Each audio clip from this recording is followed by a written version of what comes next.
Hello, everyone, and welcome to the Dollar Auction Show with Alex and Shimon with a special World Economic Forum edition. How are you doing today, this beautiful Friday in Washington, D.C., my dear friend Alex? I am doing fantastic, my dear friend Shimon. We're going to talk about a lot of good things. We are getting ready for a snowstorm. So, what could be better than weekend snowstorm, staying in and listening to the podcast, to our podcast, the Dollar Auction Show podcast? I don't know what could be better. Nothing. I agree. I agree. Well, a lot has been going on recently. What would you like to start with? Wow, there is a lot. I definitely want to talk about the WEF. I want to talk about Trump's speech. I want to talk about Zelensky's speech, Mertz's speech, the Chancellor of Germany, and the name just left me, but the Rute? commander, no, the commander of NATO, That's Rute. Rute, that's right. See, What I he can read said, your mind before you just said the command. Before you said the commander, I knew it you were was, talking about. it No, it was was very good. important because he was the only European. I mean, he was the only kind of Western European that was completely with Trump. So that was very interesting. So can I set the stage this Yes. time for us? Because let's talk about this, and then we can talk about markets. And this is actually a continuation of what we talked about last time about the whole Trump putting a check and then Iran being a checkmate and so on. By the way, and I want to talk about the Peace Council. So all of this will dovetail into the Peace Council and Putin and the Russian-Ukraine war and a lot of geopolitics. So the So, WEF. guys, be prepared for a 4.5 hour podcast. Here we go. Here we go. So look, to set it up, WEF, World Economic Forum, Davos in Switzerland, the world's elite go there. We won't belabor kind of more what it is. If people don't know, you can look it up. But it's basically the Western global elite meet there and essentially set the stage for the world. And in many ways, it's what you see. It's almost like kind of what you see in movies. The villains come down, and the corporations are coming to control our lives, and in some ways, it's the case.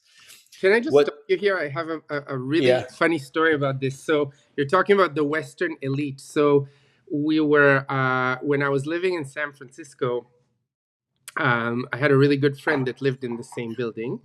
And then his roommate moved out because she met a guy and he was looking for a roommate. So this guy shows up and a really nice guy. He becomes his roommate and he barely ever comes to the apartment.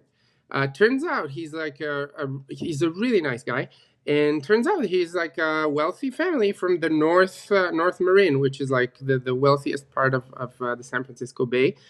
And his name was Alex Eccles, and his parents, his father was Mariner Eccles, and if you look at the Federal Reserve Building, it's the Mariner Eccles Reserve Building, which was not named after his father, but after his grandfather, who named his son the same name as him. And they were amazing. They invited us actually for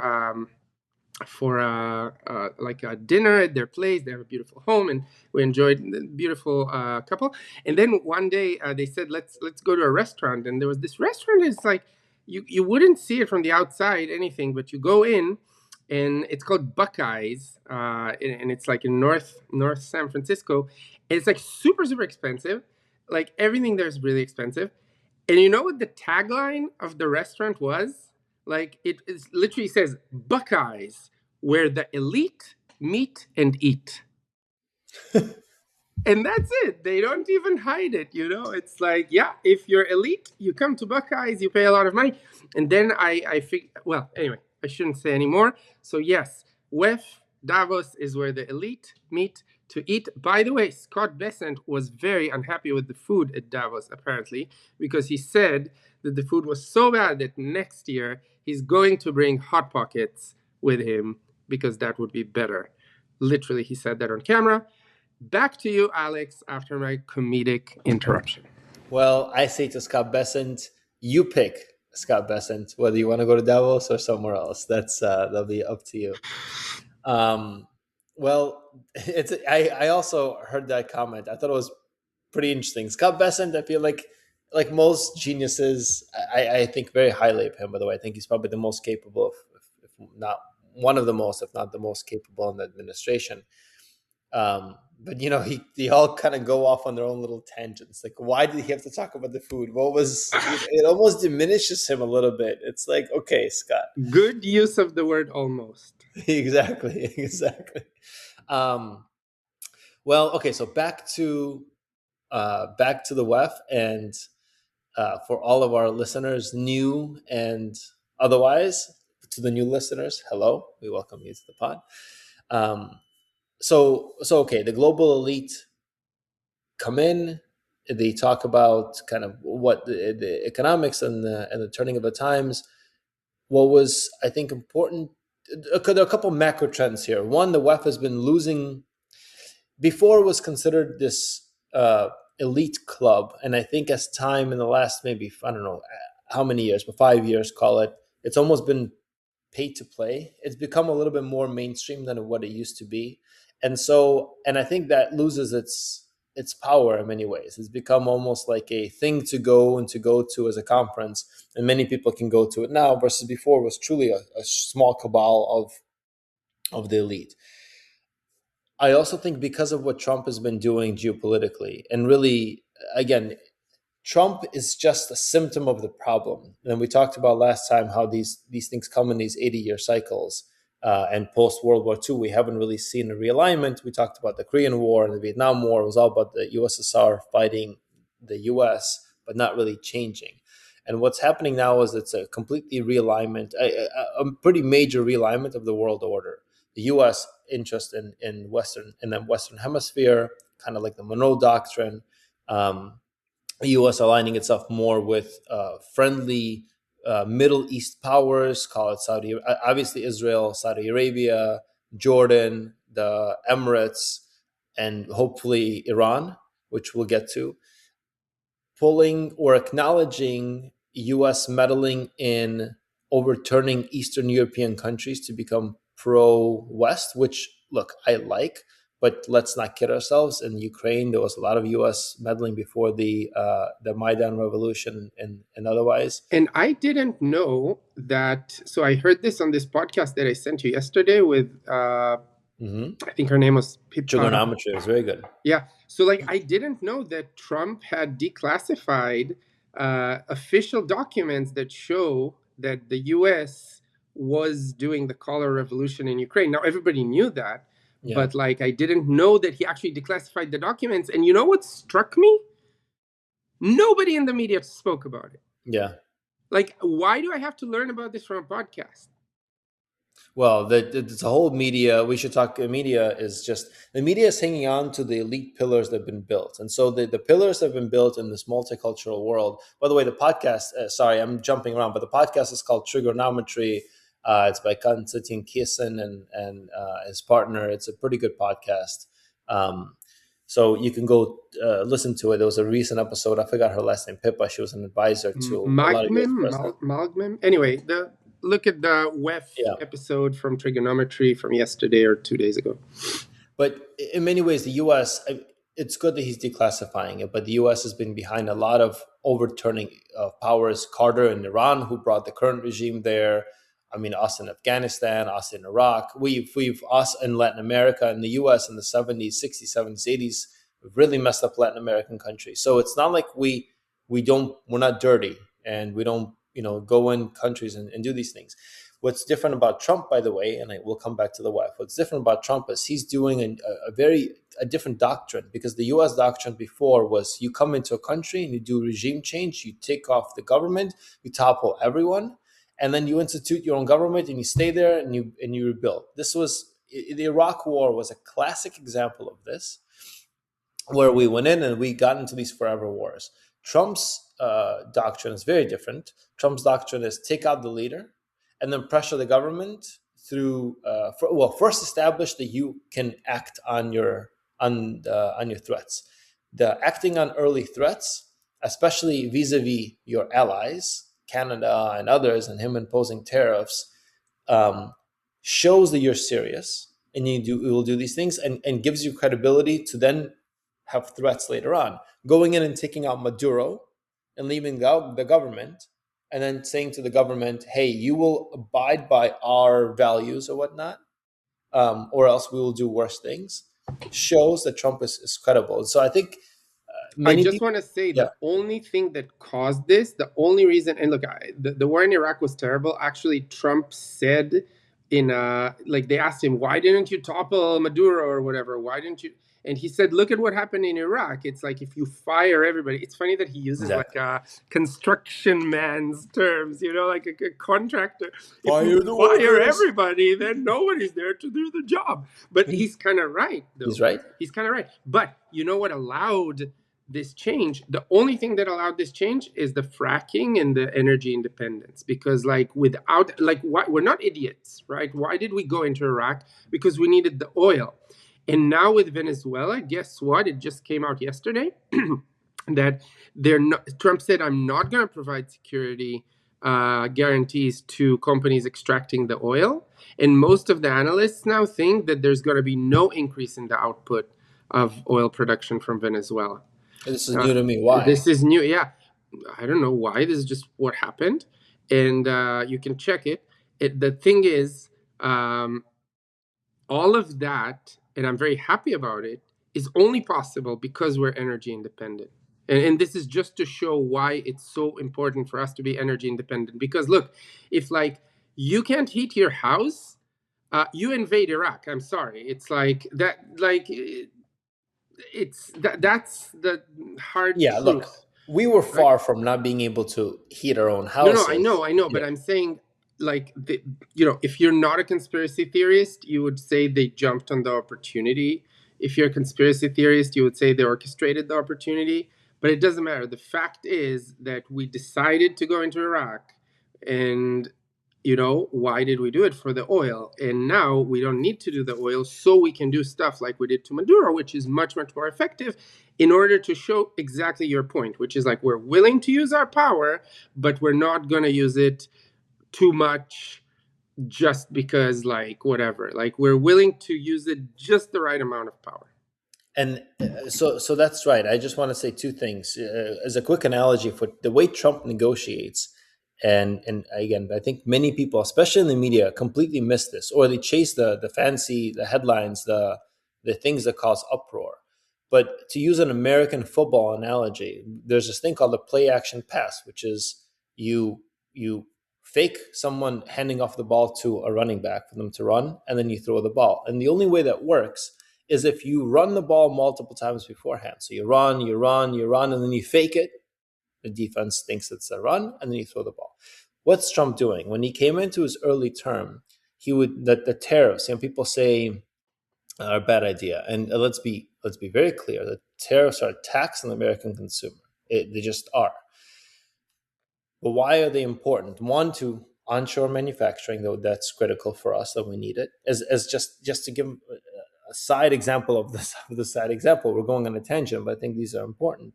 Um, we Most of our PPE, which is like equipment that you need for hospitals, okay? So IV bags, plastic IV bags, are made in China. So if we actually go into a war with China, okay, and China cuts off the supply of IV bags for all of our hospitals, what infrastructure, like how much does that set us back? We can't just instantly snap our fingers and start making IV bags. So what Trump is calling out is right. Um, the whole ideology behind outsourcing things to the rest of the world and to cheaper countries was to say, hey, we don't need to make t-shirts and all these cheap things. We can go into higher levels, high up the value chain. We can outsource manufacturing to friendly countries or others that can make it cheaper. And look, I subscribe to this. And in many ways, economically, it theoretically makes sense. What ended up happening is that we over outsourced, and we did it to China because we chased the dollar and the profits. And China isn't that friendly of a country. So, and even if you go to like Vietnam or others, it's better than China. So when you have a serious geopolitical superpower adversary that that has its own ambitions, its own sphere of influence, and those ambitions don't overlap with yours, don't align with yours, you are at the mercy you are at a geopolitical strategic mercy of a very serious adversary. And so Trump recognizes that we need to onshore critical manufacturing to the US. How do you do it? You threaten with tariffs, you force it, because before it was all talk. It was all talk. But also with tariffs, coming in this play action pass analogy, you come after your friendly countries, your allies, and you signal that you're willing to put tariffs even on friends and allies like Canada and so on and so forth, which makes his threats much more credible later on.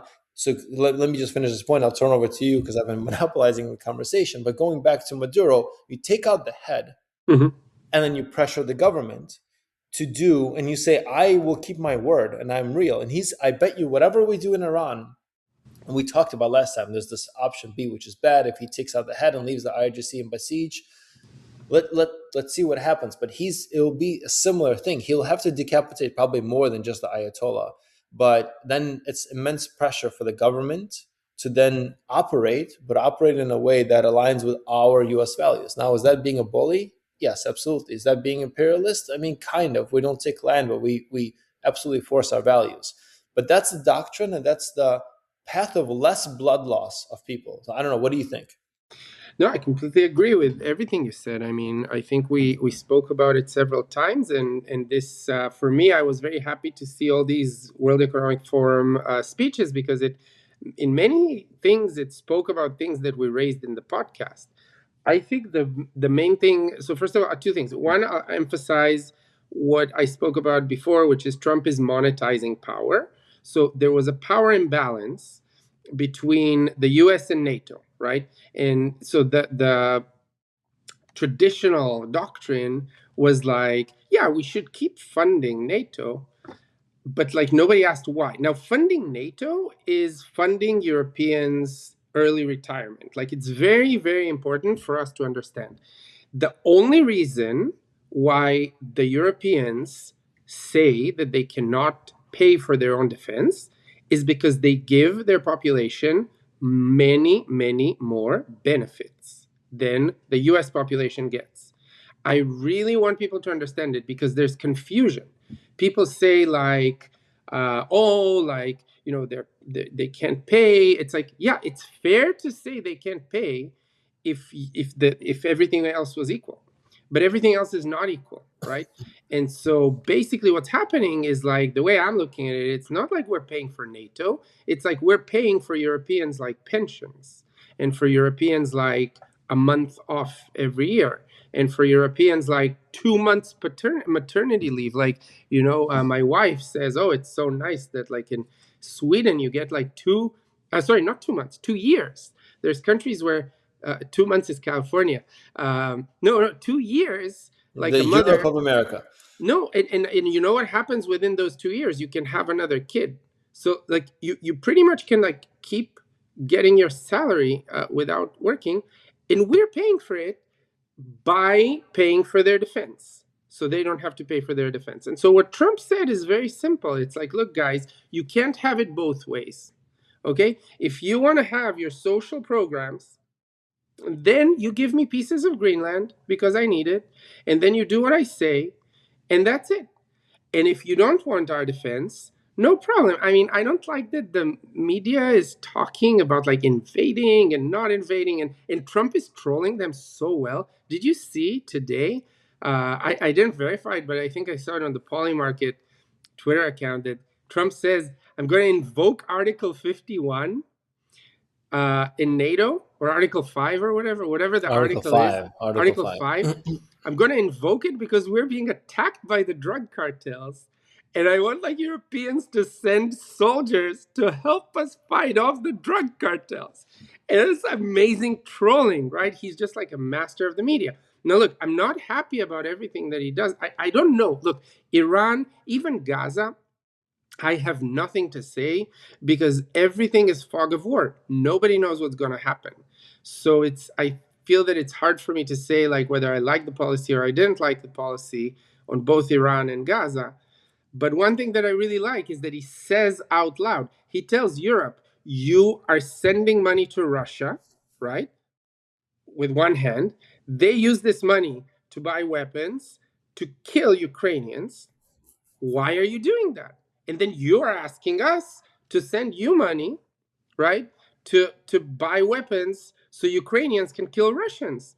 So he's like, at least stop sending money to Russia. And they're doing it not directly, they're doing it like through some third party, through India. They're buying some sanctioned oils from India. But bottom line, European money is getting to Russia throughout the entire war. Throughout the entire war. And so what I really love about this administration, that's my second point, is like, one, I love that they're monetizing their power because, like, again, I'm a taxpayer, I'm a shareholder of this country, and I want to maximize my shareholder value. And of course, I don't think World War III will maximize my shareholder value. I don't think that like we should, send troops into Greenland. But do I think that we should use leverage that we have in order to build more bases on Greenland? Of course. Like, of course. And then in this podcast, I don't know if you listened to it all the way, but she basically said you can talk to the Greenland people and not make it a zero-sum game. So not say like, do you want to be part of the US or do you want to be part of Denmark? But say, look, let us build these bases. We're gonna beam energy from space, data centers in space. We're gonna beam energy from the moon. Whatever she was talking about, I'm really not an expert in space, so I don't even want to quote what she said. But she said something that like, oh, very important. This Ukraine war is the first space war, is what she said. And people are like, what the fuck? What's space war? People are riding horses and our trenches. It's like, yes, but without Starlink, like Russia would totally have steamrolled over Ukraine. Like she really explained how Starlink really allows you to know where the enemy is. And so it gives you a huge advantage when you have internet and the Russians don't have internet and you're fighting each other. It's a huge advantage. So that's a space war. In order to control space, you need Greenland for some reason that I don't understand, but that's what she said. And I trust her. And so my point is, talk to the people of Greenland and say, let us build these bases. You'll get free internet for life, like free, really high speed internet for life, free energy for life, right? Like free electricity, free AI, the best AI model that's trained on the data centers in space for life. And you don't have to join the US, just let us build these bases. And then it becomes a much different conversation than like Trump is going to conquer Greenland and then like NATO is going to send 37 soldiers to defend Greenland. It's so stupid. So those are the two things I like. I like that he's monetizing power, and I like that he's saying out loud all the things that were probably said in back rooms throughout this whole time, but never until now have I heard them in public. Well, so we should come back to WEF, but the Greenland part is where I agree and disagree with you, because I'm not exactly sold on the way he's going about Greenland. And so a little bit of the history of Greenland is it's a Danish property, or a Danish, I don't know if it's what's the right term, but let's call it property. I don't want to misuse words. But it's excuse me, I just have to say, at the end of World War II, it was American, and then we kind of gave it up, like the rest of everything else. Sure, but Greenland always wanted to be independent. If they are independent, they cannot be independent. This is a nod to the podcast. They cannot be independent, and this is true without heavy U.S. protection, because they have 57, 58,000, 60,000 people, whatever. But U.S. How are 60,000 people going to build a road? Like, well, that's in the Arctic. But listen, they have a pretty good quality of life given GDP and so on. They're pretty good given where they live. But they want to be independent. The Danes, up until now, have kind of thought about Greenland as an afterthought. But so has the U.S. And while the U.S., for many presidents, by the way, Biden and Obama before that, acknowledged that Greenland is a very important geopolitical, military asset to have. The U.S. had many bases on Greenland, and the U.S. was the one giving up those bases. So Greenland isn't. We gave up our bases. I think had we approached Greenland diplomatically, we would have arrived at the same place. It's just for Trump. Don't you think they tried though? This is interesting because this is what all my friends on the left are saying the same thing. Like you could have gotten the same result without threats, and I'm like, why would he? Like, I'll tell you why. Just use your threats to someone else. Like if you can get it without threats, get it without threats, and use these same threats to get something else. I, I don't know, but my I'm speculating why is speed, because everything else is bureaucratic morass. And then this, I want to bring this back to WEF because this calls out the bureaucratic morass. But I think he just needs people to move, okay? And he just, I think Rubio or David Sachs actually had this conversation about with Trump. You have people coming in and seeing him, and it's like, we have XYZ problem. And he's like, got it, picks up the phone in that meeting and calls people. It's like, let's fix it. Versus other presidents, or the protocol is, we'll talk to my staffer about this and talk to my staffer about that, and we'll come up with a plan and we'll discuss. He doesn't want to do that anymore. So I think the reason why he's not doing it diplomatically, I actually firmly believe that he could have done this diplomatically. You and I have some friends that are whatever in certain circles that know more information than we do. There's no reason to. And you've already said too much. We And have I've already certain said too friends much. in certain circles that know more about this than we do. That's right. And I think the diplomatic solution would have worked. I think he just wants to move. Listen, Now, what you yeah, just said in Hebrew, we said if grandma had wheels, she would be a skateboard. It's not the same thing if it takes you 10 years. You know what I no, mean? fair enough. I'm Fair enough. saying he couldn't have gotten the same thing. And I'm not like being nitpicking about you have like 3 months versus 6 months. I don't think you could have done it like within his presidency, even Sure, through maybe, the maybe. diplomatic route. So And I yes, think the this is tariffs are the style. same, by the way. I The agree. reason why he uses tariffs is because he understands that the most amount of pain that he can inflict without going through any channels, and that's how he can get shit done. I agree. So he's very pragmatic. He wants to move and get things done quickly. He sees a lot of problems. Look, the problems he sees are real. In fact, most people even on the left, or I think other than far left, if you just talk and point out the problems in this country that Trump has identified, I think most people agree that these are problems. Like the border should be a border. Listen, this was Hillary's position. This was Obama's position. This was Bill Clinton's position. This was literally every Democratic president's or candidate's position. This was Dean Phillips's position up, running, and he was calling us out. Normal, like progressive social values, but not over the top. Everyone's position, literally Obama's, Hillary's, and so on. Strong.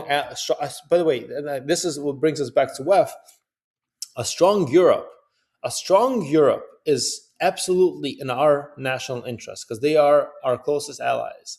And Europe has lost its way in a major way, and especially recently. And all of this talk, you have these weak, pathetic leaders like Macron, like Starmer. I mean, Starmer is just an embarrassment, a complete Well, embarrassment. which Macron is weak? Brigitte is not weak. Yeah, that's right. Brigitte is definitely not weak, but Emmanuel, this whole thing with the glasses indoors. He looks. Appearances matter, and all of it is. Anyway, I think Trump is coming in and saying, "I have one term. There's a lot of stuff. I don't have time to dilly dally." And look, the way he does things is crass. It's not when people talk about like ICE in Minneapolis, the way ICE goes about doing what they're doing it's I agree, it's not humane. It's not good. Let me ask you something. Yeah, I just want to ask you, and I'm yeah. interrupting you a lot, but I think I add more value by letting you talk and peppering in my insides than like Pepper, going pepper. rant because I don't really have a rant. If a CEO did that, would people object to it? Why do people object to it when a politician does it? Yeah, I'll tell you, because it's different. Because we're not because a CEO has a responsibility to a company that can move fast, and you have shareholders that have put money in the company willingly, and that's their risk. A country has people, and so you can't really run a country like you can a corporation because you have people that you're responsible for, and two, that are not choosing to take on certain risks. Now, there's democracy and so on. If you want to discuss perfect or imperfect governance styles, but while I agree that you need to move fast and get rid of problems, a country cannot be whiplashed the way a company can. You can't go this and then that and pivot, because in a company you can leave and go to a different company or take your money out and say, I don't want to support the CEO anymore. A country you can't. So you have a lot of citizens that you have to take care of. The government should be slow, allocate risk, steady, and not whiplashy. So this is Well, where no, I so disagree. I would disagree here. I would agree with you maybe about like civil rights issues or anything that's internal. Yeah, because I could see how you don't want, like, if you lose one election, suddenly everything changes really fast. But I would say, and this is very provocative, and probably most people would disagree with me, that in international relations, I would love the head of state to be like a CEO, because it's a dog eat dog world there, and whoever moves faster, like, I think the West woke up one day to a powerful China just because of that problem, right? Because like we're all, oh, let's start a committee and do this and do that. In the meantime, China's like building nuclear power plants, building infrastructure, building like manufacturing. And so I'm sorry, like it's and that's why, again, back to a previous episode of our podcast where I'm pretty proud of my insight from many years ago, I think, where I said that I'm happy that China is rising because it will give the US a real competition, right? And it will be back to like it was with the USSR, whereas like with our best people, we're going to work for the government, right? Our best people are going to work for the defense establishment. Why? Because they were protecting us against the nukes coming from communists. And so, hopefully now it's not about kinetic force, but I really liked something that this woman at the podcast said of like, the battlefield of the present and definitely of the future is like robots fighting robots, right? But why don't we have, instead of robots fighting robots, having robots build houses and hospitals? Like the same robots that fight each other can build houses and hospitals, right? But how do you convince people to not fight? You have to be very, very strong, and you have to be like willing to use your force. And I think that's what Trump said, where he said, if I was president, like the war in Ukraine wouldn't have happened. Because like I think like you look at Biden, and you know you're a little bit more confident in attacking Ukraine. I'm sorry, For sure, that's just how it is. absolutely. No, listen, look, absolutely, and we should go back to space and fighting robots. Well, I But just raised because your point was like, oh, in Minneapolis and this and that. It's like, I'm sorry, you have a child rapist. They're trying to get the child rapist, and white Karens are honking at no, you. but it's not. Yeah, listen, but that's also salacious on the from the right. I agree with you that people shouldn't get involved, and we shouldn't have let in so many people. It is to many communities. It's an inhumane way of going about, and now you could do it in a more humane way. Like You what? know, Send a notice? You think they didn't get a notice they to did get appear? notice, and they said he will pay you to self deport. Look, you have to So get rid of what's those a more people. humane way? How would you do it if you were president? If Let's you come back. want to Let's actually get people out? let's come back to Minneapolis and Minnesota because I Okay, think you raised it. I just said that I would love the head of the state to be like a CEO, to move fast. And I agree that maybe not internal civil liberties. So okay, maybe we shouldn't talk about well, just Minneapolis. because But we, yes, we should come back back. to But you and yeah, back to your agenda. yeah. So no, but there's just so many interesting things geopolitically. I had this insight about Putin which I want to bring up. But okay, long story short, strong Europe, good for the US, I think good for the world. Europe has become extremely weak. And they become extremely weak because of maybe three or four things. One, they had an idiotic energy policy. Whether you believe in global and climate change, it doesn't matter. You cannot go to net zero and be completely dependent on Russia and China for your energy. You want to go to net zero, fine, then produce nuclear. You know what I mean? Have a nuclear at home, or figure out how to control your own energy supply or your electricity supply. But what did Europe do? Germany, after Fukushima, shut down all the nuclear plants. I remember working. We were BCG then, and I remember literally working on a global nuclear project at that moment. And all of us in the BCG energy team were looking at Germany's policy, thinking this is going to come to bite them in the ass. They're idiots. And now Merz came out saying, okay, well, this was a mistake. Yeah, obviously it was a mistake. You're shutting down nuclear in order to turn on coal. One, how does that help you in that zero? Two, you're at the mercy of Russia and China. The Ukraine war is a primary example of this, especially in the beginning when Germany is like, oh, well, we're not going to help Ukraine. We will send them helmets and flak jackets because they were buying Russian energy, gas. until the pipeline was blown up. Was blown up by a mysterious. By a mysterious, a mysterious somebody. Excellent. I love Uh, the passive voice. yes, Until yes. Biden sent a bunch of Navy SEALs to blow up the pipe or whatever, to train Ukrainians to blow it up. But definitely they couldn't have done it without our very Yes, strong approval. that's for sure. Um, so back to the WEF. What I really loved, a couple things. One, Merz comes out, the German chancellor, and he said something very, very powerful.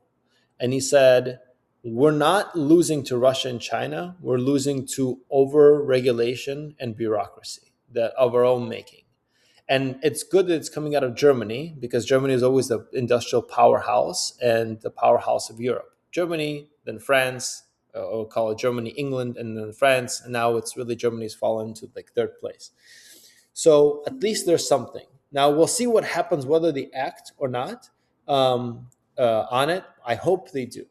I think the second thing, which I was really happy about, and they talked about it in the trigonometry podcast, but I want to talk about it regardless, was Zelensky came out and said, Europe, what signal are you sending by sending whatever 40 troops or 40, whatever the number is, a dozen or a handful of troops to Greenland? Like, it's not serious. Europe goes about boasting like, we will defend this and we will defend that and we will keep Russia out and we blah blah blah. It's a joke, because you send 40 troops to Greenland. What are you? That's not a serious move. You either send a lot of troops and say, U.S., you're not coming in, we are going to defend this land, or you send nothing.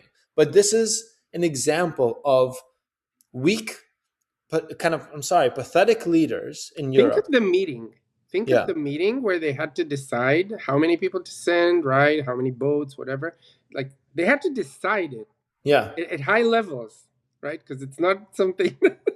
We will send 40 troops. It's like, what are you It's like, doing? but sorry, but Jungenfrau is sick today, so we have one less person that we can send. Exactly. You know that saying. It's like yeah. I forgot who said this. Was it Benjamin Franklin? I don't remember, but it's a famous saying of like, basically, let others think you're an idiot, or and then open your mouth and remove all doubt.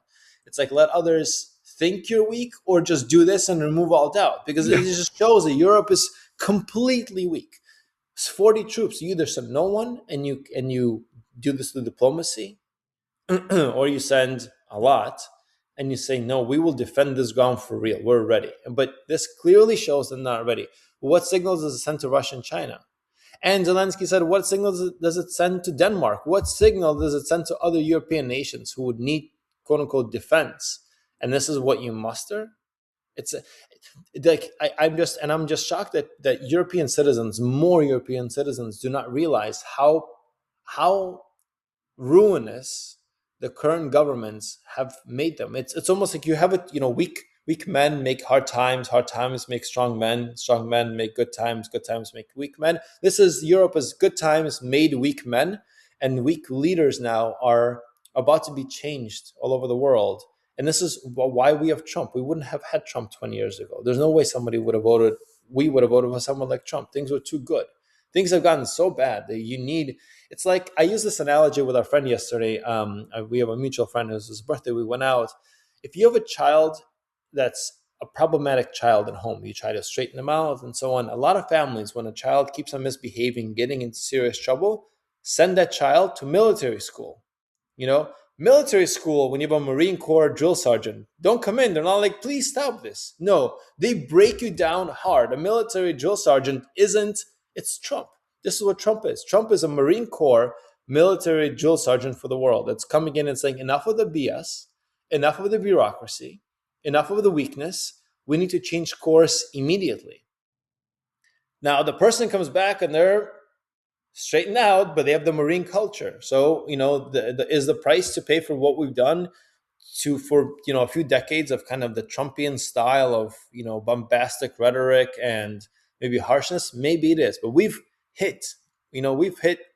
hitting bad times from an economic perspective, from a military perspective, from an industrial perspective.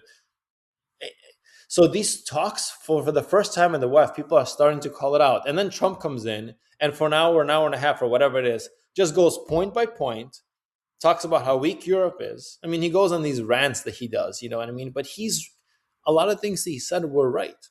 You're dependent on Russian oil. You know, he takes credit for all of the stuff in the U.S. I did this and I did this, but beyond all of this stuff that Trump likes to take credit for, because he's an ultimate narcissist, you know, and a egomaniac. I mean, he just, I think, is. Um, a lot of things he calls out are correct, and it is in our US's best interest to have a strong Europe. I really hope that England wakes up, that France wakes up, that Spain. I mean, Spain is just a complete goner, you know, complete goner. They need to wake up and get back into their might. And then will we have a Europe that's worthy of being allies with again? Because right now they're a drag. If we're honest with ourselves, I mean, not fully a drag. There's the control element of minerals, and they control refining of some minerals, and there's tight supply chains, and they still have a 27 trillion dollar kind of whatever economy. But they're not what they used to be, and then they're on a quick decline. You want to say something? It looks like. I want to say that the last time Spain had might is when they kicked my family out of there in 1492. And but it's true though, because, and it's funny because many people say, haha, it's a correlation or causation, but no, they kicked out all the Jews for religious reasons, purely religious reasons. We weren't causing any problems. They said, "Vayan con Dios." They kick out all the Jews. So then a Jew finances Christopher Columbus to discover the New World.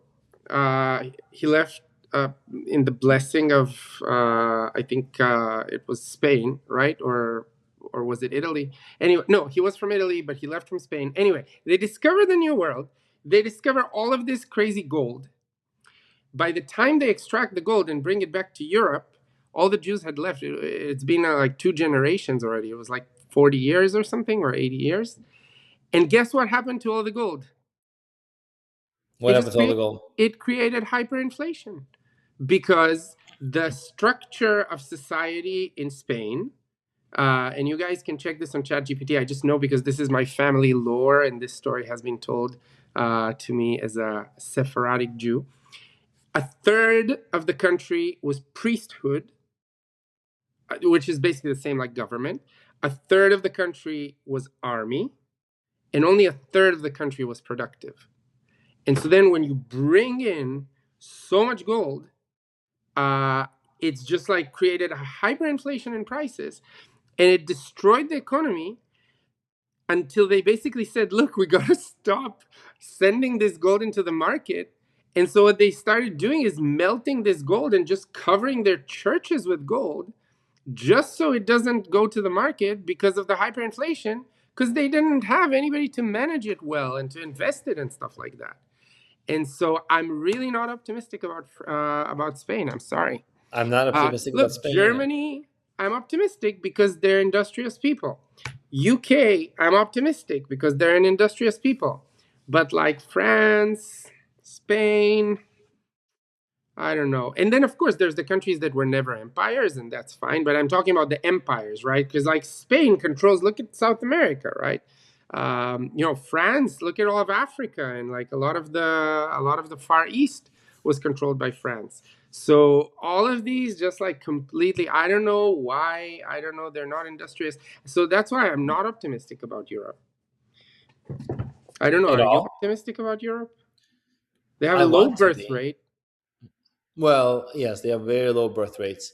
They've dug themselves a gigantic hole, and especially they dug themselves a gigantic hole also with the social policies and the free speech policies. The fact that they want to ban free speech, it's the ultimate, or Yeah. not ultimate, it's a classic authoritarian leftist kind of move of, well, we will, under the guise of disinformation, we will control what people want to hear. No, you It's should. so People stupid. should It's just so nearsighted. How can't see your they side. see that like today you're controlling the government, Yeah. tomorrow it will be Mamdani controlling the government, and then he will tell you that you can't put anything, I mean the European version of Mamdani, and he will tell you you can't post anything against the Allah all merciful.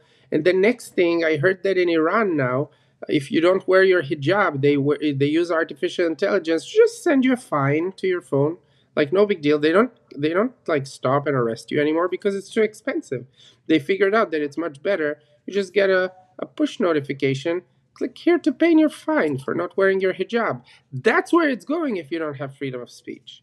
By the And, way, by the way, so and can I just to tell? say, freedom of Yeah, speech is freedom to say stuff that you disagree with, not freedom to say stuff that you agree with. Like I I completely. love when people say stuff against Jews in online because A, that's how I know what they think instead of them having to. No, seriously.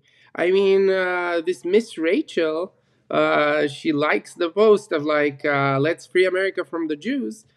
Good. I banned her from our house 2 years ago because of her Gaza stuff, but now I know why. She's just like a pure anti-Semite. Crazy. As a tangent to this, you'll bring up a very good point. What if a Mamdani comes in, or if you say something for Europe? Europe was always afraid of the far right. What if a far right person comes in and then Yeah. says you can all Aryan race is the best, the white race is the best, and then you can't. Everything else is disinformation. The short sightedness of this is just just astounding of how stupid they are. And then the other thing is, you said, I did not know this about Iran, that they send you a fine, but It's a new thing. many governments, and especially Europe, want to do these things called CBDCs, which is central bank digital currency. It uses the blockchain, but you have trust in the central bank, so that you trust the current government and so on. And then they laugh at Bitcoin of saying, oh, well, Bitcoin is this, it's used for whatever corruption, and it's used for illicit finance. Well, here's the problem with CBDCs, by the way, folks. If the central bank can control digital money, it's not like what we see now where you Venmo someone $5. Digital money means that I can control exactly what you, Shimon, use your money for in the store. I can turn on and off your money to say you can buy, for example, organic milk, but not regular milk. Literally to that level of precision. And if you have things, laws like with Iran, where they send you a fine, well, instead of sending you a fine, you can automatically just deduct it from your bank account, because they control, literally, they have access to your exact individual dollar, or your exact individual euro, or whatever currency you have.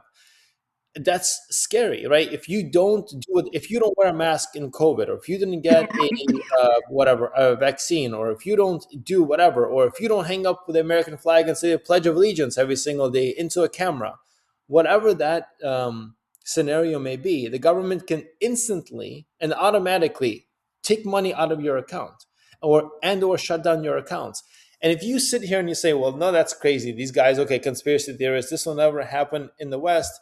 Well, it actually did, in a way. When COVID first happened, it was a famous case with the Canadian truck drivers who were driving by themselves and didn't want to get vaccines, and they had a protest. The Canadian government, without a warrant, shut down their bank accounts and shut down the bank accounts of anyone who donated to their cause, without a warrant, by the way, which is an unheard of breach of rights in the West. So we have gone there. We just didn't have the technology fully to do automatic fines. And if the government was willing to shut down full bank accounts, surely they will be willing to say, well, instead of shutting down a full bank account, we'll just fine people $1,000 each for donating to a cause that we don't agree with.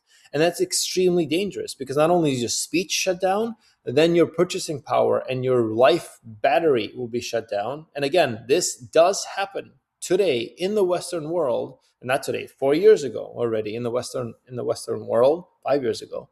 And it's extremely dangerous. This is how governments co-opt the people. And again, you might believe that Trump is crazy, and I believe in whatever, or with progressive ways, and I think the left is 100% right. If you believe that, great. That's all for you. But what happens if the government changes, and you've just given power to the government because they are on your team and your side to do things that, if the other side comes in, you will be completely oppressed. Like, just think a couple steps ahead, I right? mean, look, Think. the best example is Trump pardoning January 6 people, right? I really didn't like the fact that he pardoned January 6 people. But I don't think he could have pardoned January 6 people if Biden hadn't pardoned like all his family for all crimes without any indictment, and pardoned Anthony Fauci for everything without any. So I think in a sense it gave him permission to do something much worse. So Yeah.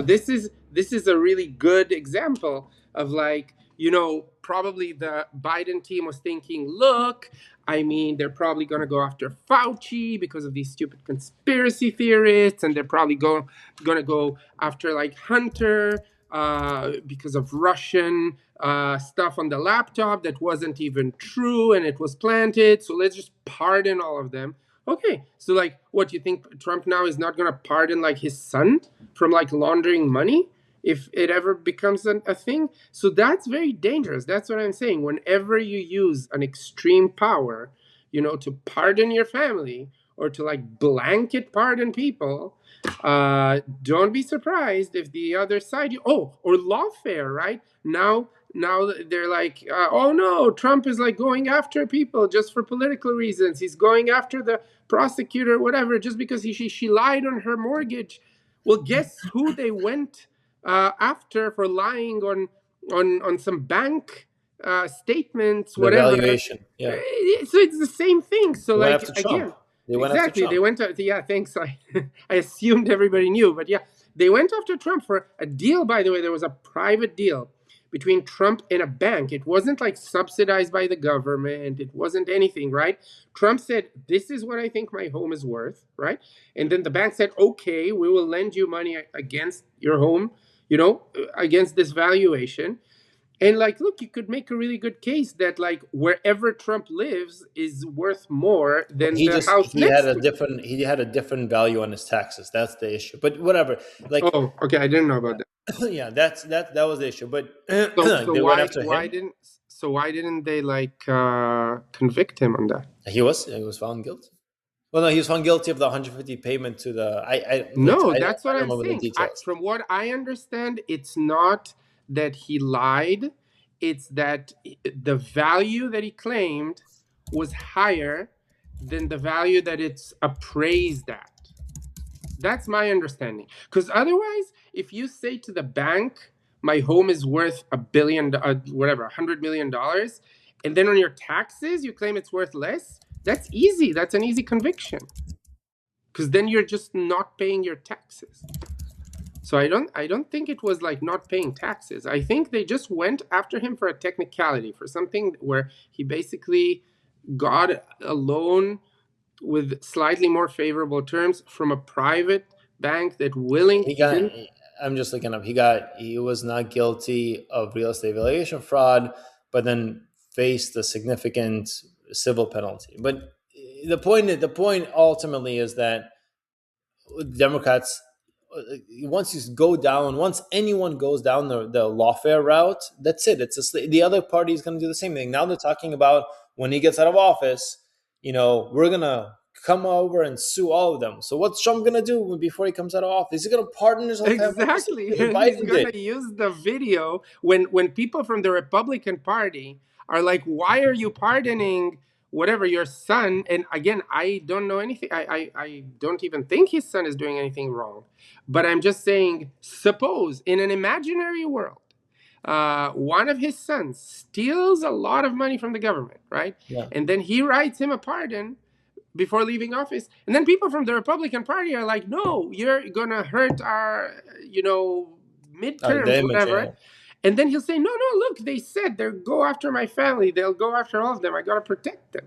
That's it. Look, it's an interesting point. Doing this actually will keep if Trump and his family have done illegal things, I would think and I would agree that they should be in jail. Anyone doing illegal things should be in jail. So creating this precedent of pardoning people and then Democrats coming out already and saying we're going to sue all of them as soon as they're out literally makes it more dangerous for us, because if people do illegal stuff and he ends up pardoning them under the guise of these videos, then that's terrible, because people should go to jail if they've done illegal things. Don Jr., if he's done illegal things, should go to jail. Eric should go to jail if he's done illegal things.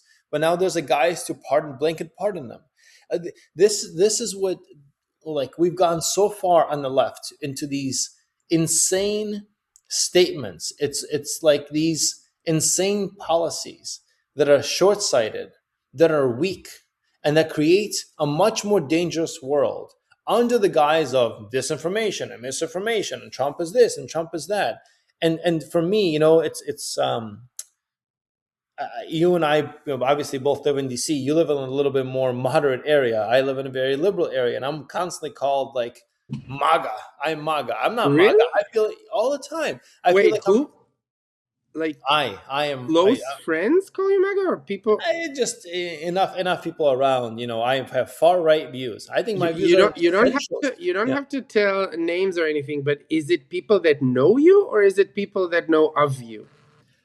It's people that call it, well, people that know of me, for sure, more of them say this. People that know me, sometimes, some people that haven't known me or know me have said this, to protect. I know. I mean, I feel like, the craziest thing is that, for example, I am the farthest away from MAGA that I can because for me, MAGA is the same like far left. yeah, So MAGA is same. anti-capitalism, right? MAGA wants protectionism. MAGA wants so many things that I disagree with, and I hate that just saying stuff that makes sense. Like if Yeah, you're a criminal, you should be in jail, and if you're a criminal that came here illegally, you should be out of the country. Suddenly you're MAGA. I No, know. you're not MAGA. You're a conservative. Or in my case, I feel like I'm pretty moderate. I'm literally moderate, but these policies make sense. They just make sense to me. Again, these are policies of, if Hillary was here, and if Hillary was the president right now, given everything that's happening, I guarantee you she would have attacked Iran, maybe in a different way. I guarantee you she would have come after Maduro. Hillary was a gigantic war hawk, and Yeah, everyone knows I know. all the That's pussy the hat that problem. put the. That's a problem with Biden. He was incompetent. It's like he wasn't even good at implementing his own agenda. Like, Yeah, you know what I heard on one of these WEF talks? So, like, apparently, the Chips Act started really well. So people are like, okay, we need to dominate China, whatever, this and that. And then suddenly, all the lobbies started coming in, and it was all the Democratic machine. Dude, you know what they wanted to, what they put in there? So if you want to build chips in the US, you have to have daycare.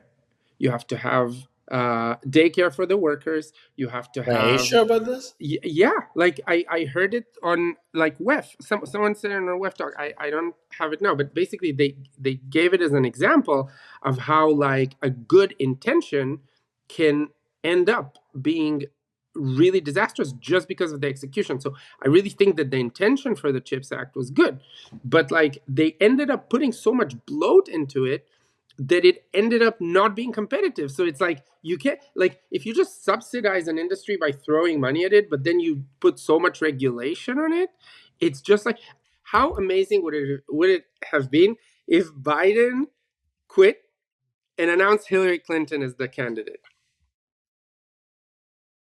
I mean, That would have been I like think she would have won. I think she would have won.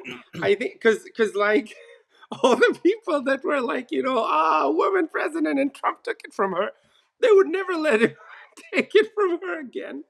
And then she was just much more competent than Kamala Harris. Like not only rhetorically, intellectually, like the stuff she was saying was making sense. Like all the discussions that we had about the economy and everything, that was when Trump was running um, against Biden.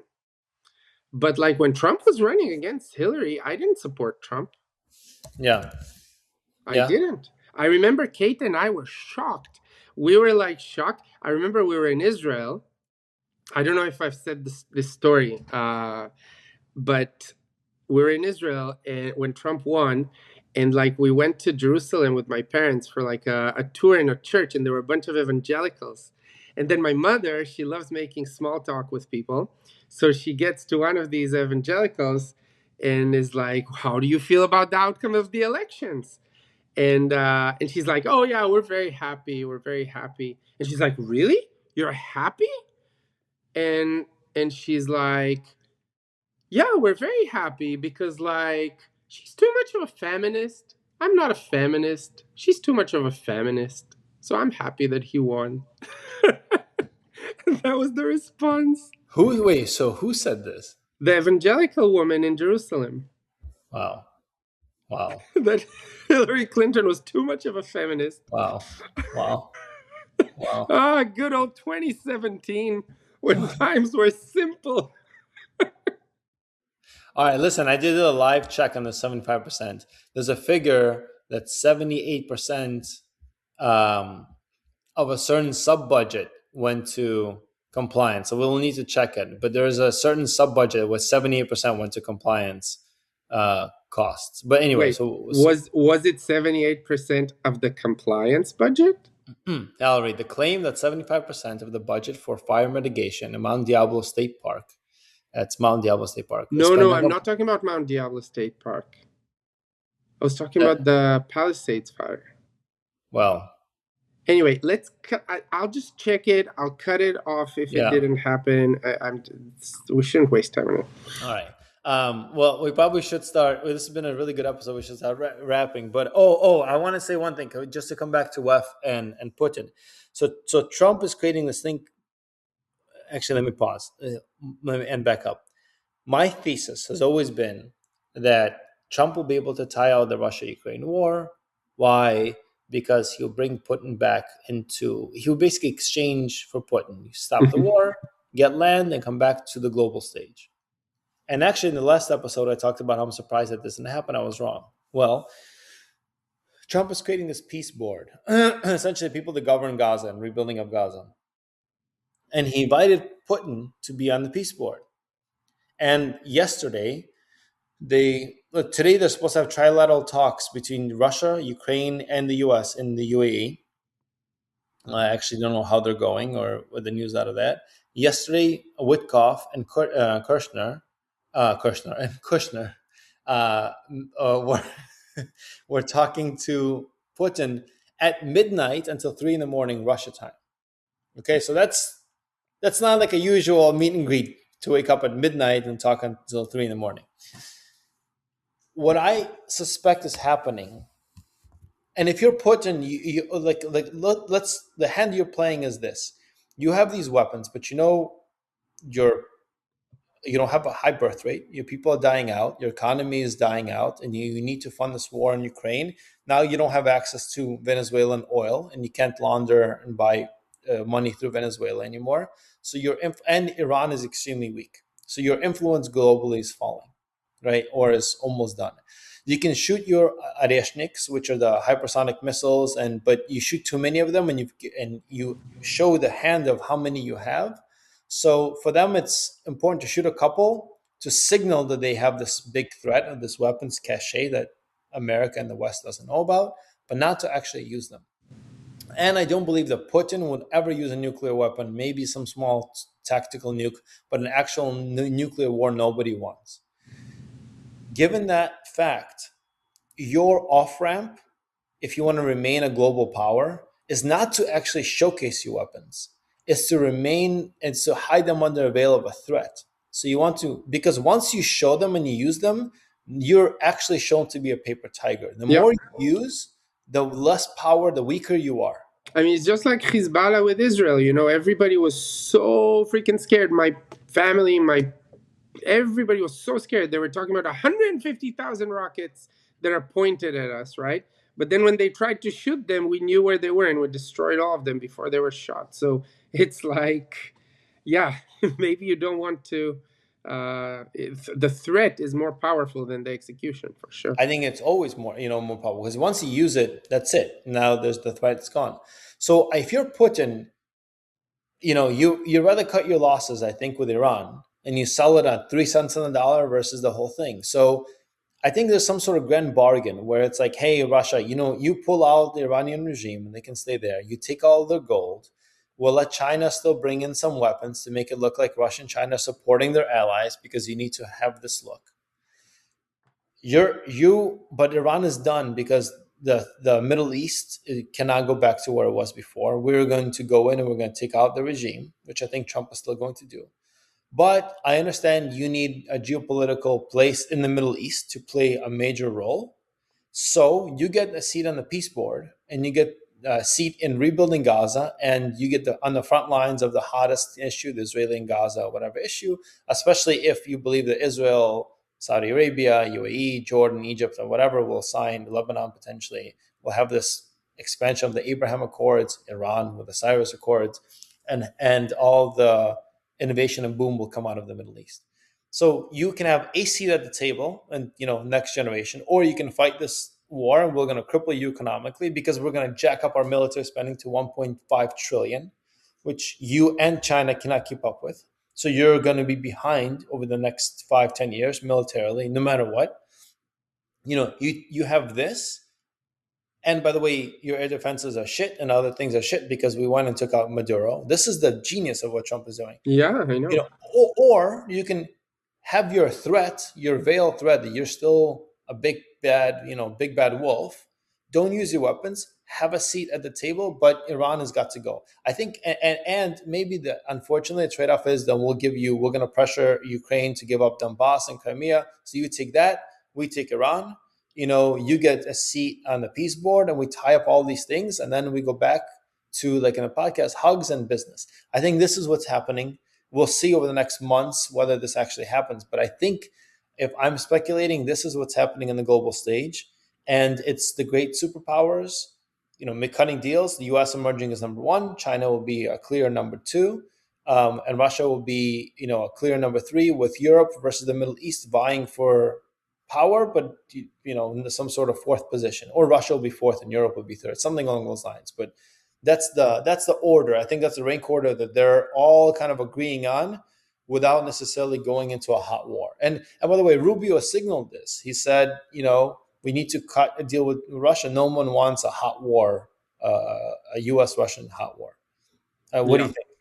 I completely agree, and I hope that you're right. And to finish up this episode, I have the perfect analogy from the New York real estate world that will explain exactly what I think Trump did. So imagine that the US is a skyscraper that's like somewhere on Times Square, but the top floors of the skyscraper are beautiful penthouses, and you can land on them with a helicopter. You don't even have to come through the street. But then the rest of the floors are just like slum level, dirty, dirty and not well kept. And so the rent you charge is very, very low. And then also imagine that you have one building next to you on the left and one building next to you on the right that are much shorter than you. Okay. So they collect less HOA fees. Okay. And they constantly dump their trash in front of your entrance. So the analogy is the big building is the US and the other two buildings are Russia and China. Now all the other presidents are just like moving into the penthouse, not caring about what happens on the street, living their life and moving away, right? What did Trump do? He moves into the penthouse. He's like, wait, I have this amazing asset. If I renovate all of these apartments, right, I can charge higher rents for them. Then with the higher rents, I'll charge much higher HOA fees. Then with the higher HOA fees, I'll hire thugs to tell the other two buildings, hey, stop throwing trash at in front of my building. And then the rents will go even higher, and then everybody will be happy because the apartments will be renovated and there will be no trash. That's essentially what Trump is doing with the geopolitics. He says, look, we have this amazing asset that's pretty much kind of left to rust, right? The rust belt. We kind of like outsource the jobs here, outsource the energy there. We don't care. We let people, like, I think what we let Europe do is bad, first of all, for Europe, but also really bad for us. The fact that we let them build this like crazy welfare state at our expense. And so he's like, okay, that's it. New boss, new rules. And hopefully all the three buildings will be better off because of it, to your point. Like, I so I love hope this. you're right. I love this rap. I love Next this time rap. I'll do it in rap form, but as you can see, I'm this still recovering from my flu. So Good talk anyway, as this was always, sir. fantastic. What? Good talk as always. Good talk as always. Hope that you stay warm during the upcoming snowstorm. And all of you out there, please like and subscribe. We're getting new momentum to the podcast. We're getting feedback. Some of the feedback I got is that people love our banter. And so that's why I try to incorporate more funny banter and not just Bitcoin charts. Yeah, please tell us what else you would like to hear. And until next time. Until next time.